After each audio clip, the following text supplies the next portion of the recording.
साथियों नमस्कार। स्वागत है दिव्या आईएएस स्पीसेस पर। मैं हूं आपके साथ। साथियों, न्यूज है कि भारत के विदेश मंत्री एस जयशंकर ने 4 महत्वपूर्ण बयान देकर भारत की विदेश नीति के मूल सिद्धांतों को रेखांकित किया है। पहला बयान आतंकवाद प्रायोजित करने वाले बुरे पड़ोसियों के खिलाफ भारत के आत्मरक्षा के अधिकार पर जोर देता है। दूसरा और तीसरा बयान अरुणाचल प्रदेश की एक महिला को संगाई हवाई अड्डे पर चीनी अधिकारियों द्वारा उत्पीड़न के मामले में भारत की संप्रभुता और अंतर्राष्ट्रीय नियमों का पालन पर केंद्रित है और चाइना को आईना दिखाना है। चौथा बयान पाकिस्तान और बांग्लादेश के प्रति भारत की नीति को स्पष्ट करना है। इन बयानों से स्पष्ट संदेश जाता है कि भारत ने अब अपनी नेबरहुड फर्स्ट नीति में कुछ संशोधन किया है और उनकी पुनर्व्याख्या की है। और भारत अभी तक अपने पड़ोसी देशों के साथ सागर नीति को अपनाता था। सागर का फुल फॉर्म है security and growth for all in region. इसके तहत भारत अच्छे पड़ोसियों के साथ निवेश के संबंध बनाए रखता था और उनके साथ में सिक्योरिटी साझेदारी और साथ में उन्हें खाद्यान्न देना और आपदा के समय उनका सहयोग करना। जैसे कि कोरोना के समय भारत ने कोरोना वैक्सीन भेजी और दवाई भेजी और खाद्यान्न भी पड़ोसी देशों को दिए गए। अब हम इन बयानों को एक एक करके समझते हैं। पहला बयान जयशंकर जी का है कि अच्छे पड़ोसी जैसे संबंध आतंकवाद की निरंतर कार्रवाइयों के साथ नहीं चल सकते। यानी भारत अच्छे पड़ोसी जैसा संबंध तभी रखेगा जब वो वहां पर आतंकवाद न हो। ये साफ साफ इशारा पाकिस्तान की ओर जाता है। जयशंकर का यह कथन संयुक्त राष्ट्र संघ के चार्टर हवाला 51 की तरफ इशारा करता है, जो राष्ट्रों को आक्रमण के खिलाफ या अपना आत्मरक्षा का अधिकार देता है। तो यह सीधा सीधा पाकिस्तान की ओर इशारा करता है। और जैसे पाकिस्तान कश्मीर में आतंकवाद फैलाता है और भारत के अन्य हिस्सों में भी आतंक फैलाता है। जैसे 26/11 मुंबई हमला हो या पुलवामा हमला हो या पहलगाम का हमला हो, तो भारत ने इसके खिलाफ ऑपरेशन सिंदूर किया और बालाकोट जैसी स्ट्राइक की। तो इनको भारत कहता है कि ये भारत का अधिकार है, भारत की आत्मरक्षा के लिए अधिकार है, क्योंकि पड़ोसी देश अगर आतंकवाद फैलाएंगे तो भारत ऐसे कदम उठाएगा, क्योंकि संयुक्त राष्ट्र संघ की धारा 51 भी यही कहती है। अब हम दूसरे बयान पर आते हैं। इस बयान में विदेश मंत्री ने कहा है कि अरुणाचल प्रदेश भारत का अभिन्न अंग है और हमेशा रहेगा।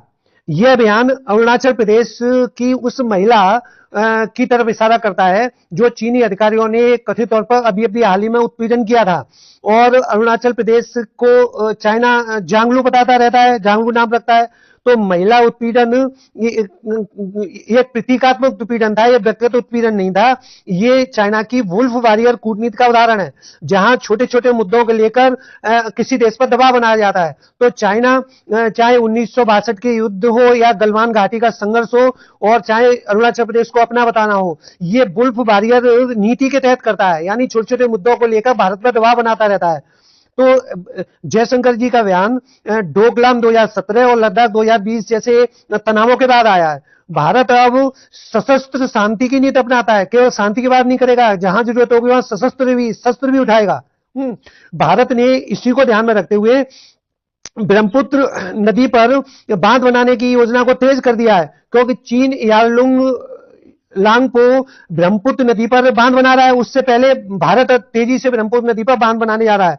और भारत ने क्वाड, यानी क्वाड का यहां मतलब है भारत, यूएसए, जापान, ऑस्ट्रेलिया का संगठन I2U2। यहां इसका मतलब है भारत, इजराइल और संयुक्त राज्य अमीरात और अमेरिका जैसे संगठनों में शामिल होकर भारत ने इंडो पैसिफिक सागर में चाइना को बहुत बड़ी टक्कर दी है। अब हम तीसरे बयान की तरफ रुख करते हैं। तीसरा बयान अंतर्राष्ट्रीय नियम और अंतर्राष्ट्रीय संगठनों के नियमों के पालन की तरफ इशारा करता है। यहां जयशंकर जी का बयान है कि अंतर्राष्ट्रीय सम्मेलनों और नियमों का पालन होना चाहिए। ये अभी हाल ही में जो महिला का उत्पीड़न किया था, तो उसको लेकर भारत ने चीनी दूतावास में कोई एक नोट भेजा होगा। यहां अंतर्राष्ट्रीय सम्मेलन से तात्पर्य है Vienna convention on consular relations 1963 और ICAO अंतर्राष्ट्रीय नागरिक उड्डयन संगठन के नियम है। जो यात्रियों के पारगमन यानी हवाई यात्रा के पारगमन की रक्षा करते हैं, और महिला की रक्षा करना चाइना का उत्तरदायित्व था, लेकिन चाइना ने तो यहाँ उत्पीड़न किया है। तो इस प्रकार भारत ने ये नोट भेजकर चाइना दूतावास में चाइना को आईना दिखा दिया, यानी चाइना के दावों की हवा निकाल दी। अब हम चौथे बयान पर आते हैं।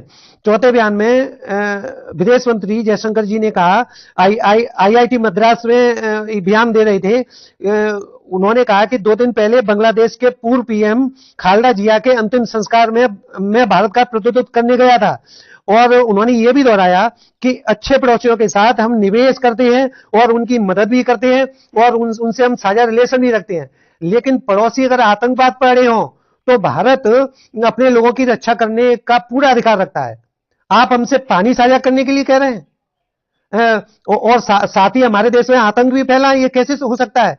तो ये हमारे विदेश मंत्री का बयान बिल्कुल साफ साफ शब्दों में कहा था जा रहा है, साफ साफ शब्दों में वो कहना चाहते हैं कि आतंकवाद और पानी साथ साथ नहीं रहेगा। जैसे कि अभी के उदाहरण हम देखें कि बांग्लादेश गंगा नदी का पानी छोड़ने की बात कर रहा है, और जबकि बांग्लादेश में देखिए वहां पर क्या हालत है, हिंदुओं के प्रति, वो अल्पसंख्यकों के प्रति उनकी आतंकवाद की गतिविधियां फैलाने में लिप्त हैं। तो हम कैसे पानी दे सकते हैं? इधर इशारा। और सिंधु नदी जल समझौते को ऑपरेशन सिंदूर के बाद में रोक दिया गया है, और पाकिस्तान ऑपरेशन सिंदूर के बाद में घुटने पर है, और सिंधु नदी पानी रोकने के कारण और घुटने पर आ गया है, क्योंकि वहां की फसल नष्ट हो रही है। और वो बिल्कुल अंतर्राष्ट्रीय मंचों पर और भारत पर कई बार पत्र लिख रहा है, और बिल्कुल ललचाई नजर से गिगा कर भारत से बात कर रहा है कि कैसे भी करके पानी छोड़ दो, हमारी फसल नष्ट हो जाएगी, हम भूखों मर जाएंगे। तो भारत का जवाब है, अरे भाई तुम आतंकवाद को बंद करो, जैसे मोहम्मद लश्कर तोयबा जैसे आतंकवादियों के कैंप अपने यहां देना बंद करो, आतंकवादियों को सौंप दो। ये आतंकवाद और सिंधु नदी समझौता साथ साथ नहीं चल सकते, स्पष्ट शब्दों में ये बयान इस बिल्कुल इशारा करता है।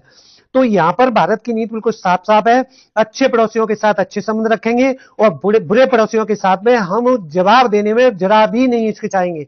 तो भारत शांति के साथ साथ शस्त्र को भी उठाना सीख गया है। तो भारत की विदेश नीति में ये परिवर्तन भारत के लोग बिल्कुल समर्थन करेंगे, ऐसी मुझे पूरी आशा है। साथियों, करंट के इसी प्रकार के इश्यू को जानने के लिए जुड़े रहिए दिव्य आईएएस पीसेस पर। धन्यवाद।